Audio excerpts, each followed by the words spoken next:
Growing up with people around sickle cell, it's it's draining. That's the perfect word for it.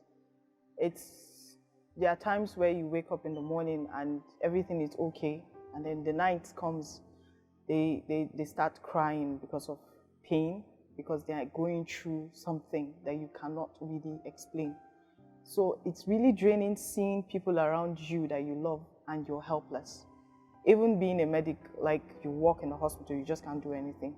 The only thing you could do is just things that could alleviate the pain, but not take it away immediately. So, having two siblings, every day we have this fear of what is it going to be today?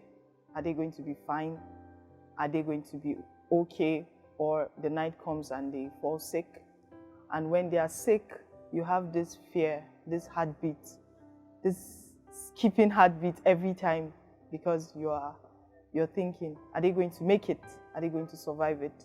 Or what complications will come afterwards what they are going through? So it's really draining. I think that's the best word to describe it. Mentally, emotionally, physically, financially, it's just draining. It's still a very difficult thing to deal with. My younger sister, she suffers from depression because of that. Like, she feels she's not enough, she can't do something, she's helpless at times, and it's still difficult handling her, because at some point we had to seek for help, take her to people that could help her mentally, and it got better. Then the other one had to develop a tough skin. I don't know how he did it. I think maybe the fact that there was support at home. There's always support at home from us, and we always try to, we are the one always trying to remind them that you're not the same with everybody. You should accept it, and they will be trying to do this tough skin that, oh, they can do this and do that, but from home they don't have the stigma. So I think that is what has been helping them, especially the younger one, the boy. He has this confidence about himself, like he tends to do things, and sometimes people will remind him that you are not well, but you tell them, yeah, I'm fine, I can do this. So let me say the support at home has helped them with the stigma a lot. Okay, initially when they were growing up, they hated the word. They don't like it. Sometimes they come down, looking so down, emotionally down. They don't want to. I can remember the other girl, sometimes she just go into her room and don't want to talk to anybody.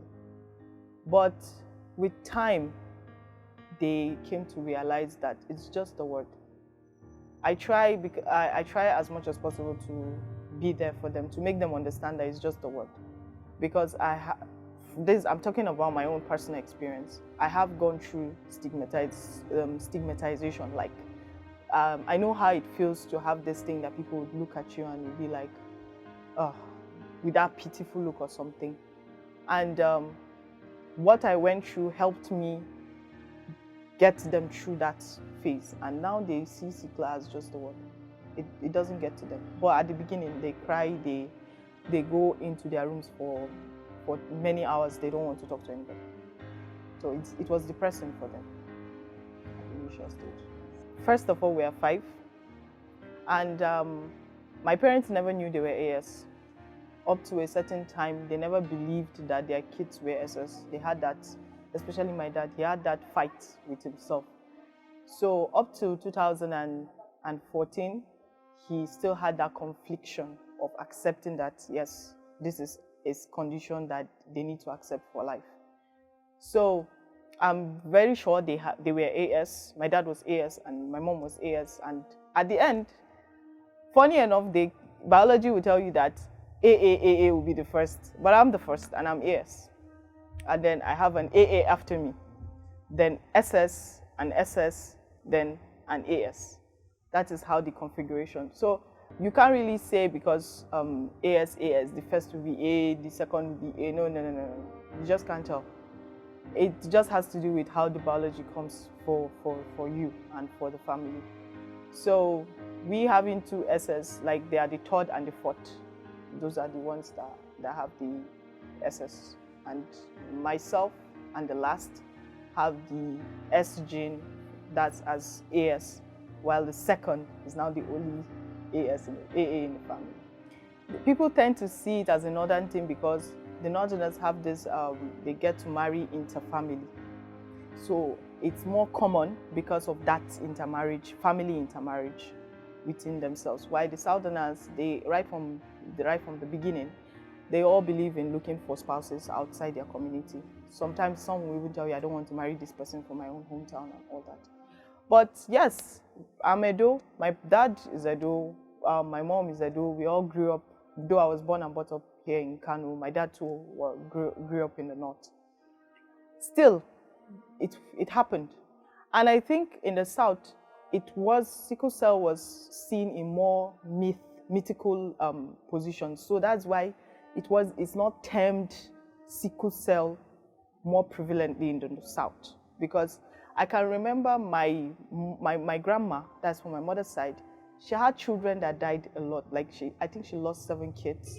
And sometimes when she tell you the story of how the children died, you get to, like now, you get to point to the dot and you just be like, this could have been sickle cell.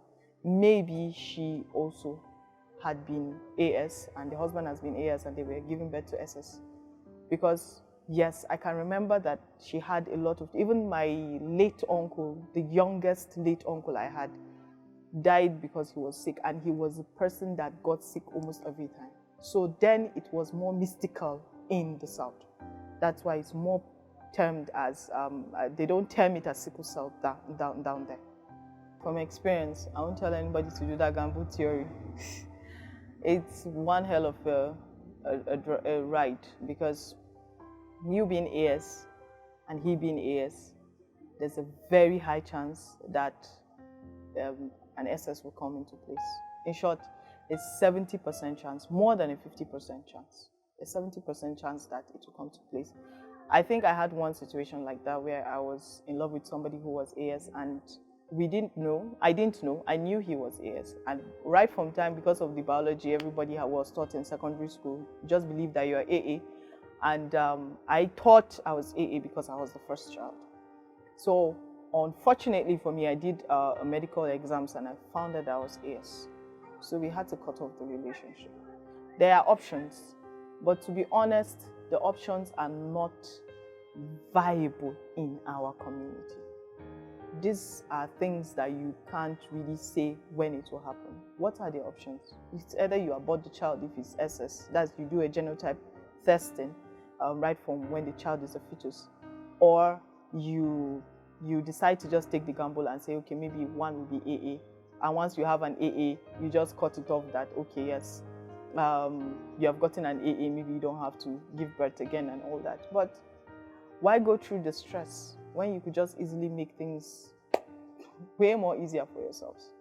And it hurts losing someone that you love because of that, but I think it's way better. Okay, that was when sickle cell enlightenment is not as broad as now. But now I guess people are getting to see the reason why you should ask the genotype first. For me, I give advices and I tell people, and I do it.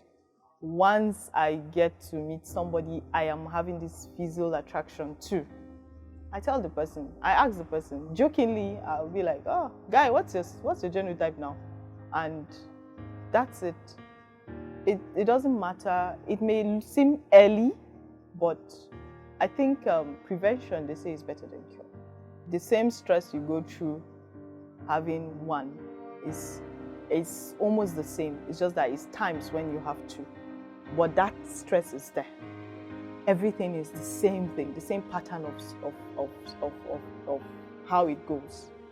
The way you feel, you get exhausted emotionally, mentally, physically, that's the same thing you get for one. or 2 or 3. It's just that in 2 and 3, it's times. Then you now have multiple people to worry about. But be it just one doesn't matter. It doesn't matter.